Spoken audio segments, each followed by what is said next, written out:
Now to the UK, and we saw the sacking of Home Secretary Suella Braverman, and then a scathing response from her detailing Rishi Sunak's many failures. She wrote about the PM adopting wishful thinking to avoid having to make hard choices. Douglas, what is the current state of the Tories, and will we see a challenge to Sunak's leadership before the election?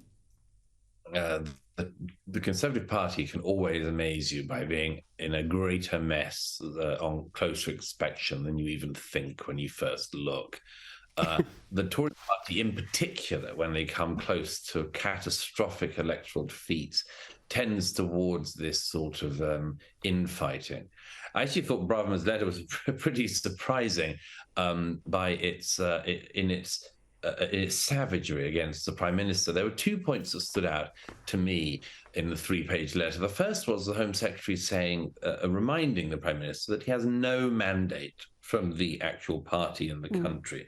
He was rejected by Conservative voters when he stood in favour of Liz Truss. But whatever you think of Liz Truss, nevertheless, the party faithful voted for her. They did not vote for Rishi Sunak, who was imposed upon them. The second thing, a much more devastating thing to my mind, is the fact that Suella Braverman says in her letter toward the end that Rishi Sunak simply allowed the hate marches, the anti-Semitic hate marches and open racism of the Hamasniks and their friends in London and other cities across the UK in recent weeks. It's a damning claim to make about a sitting Prime Minister, and one that I think will have huge repercussions, actually. The whole letter makes Rishi Sunak look exceptionally weak, as indeed he has been, in failing to direct the police to, for instance, arrest the supporters of Hamas where they are in the streets, and instead, as we've seen in many videos, take an incredibly tough line on anyone who has the temerity to, for instance, fly the Union flag.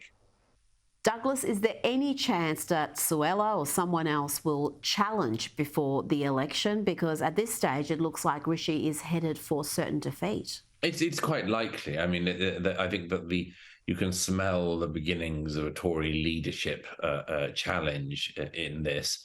But then arguably you always can. The Conservative Party changes leader at the moment about once a year or so. And it's an extremely bad sign for the country and for the party.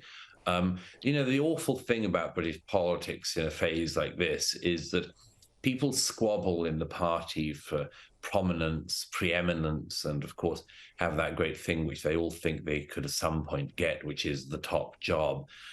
And all the time waiting in the wings is a Labour Party, a Labour opposition, which on every single issue is much, much worse than them, to my mind at least, but which they seamlessly help into office with every bit of infighting they indulge in. Douglas Murray, thank you so much for your time this evening. It's a great pleasure. Thank you.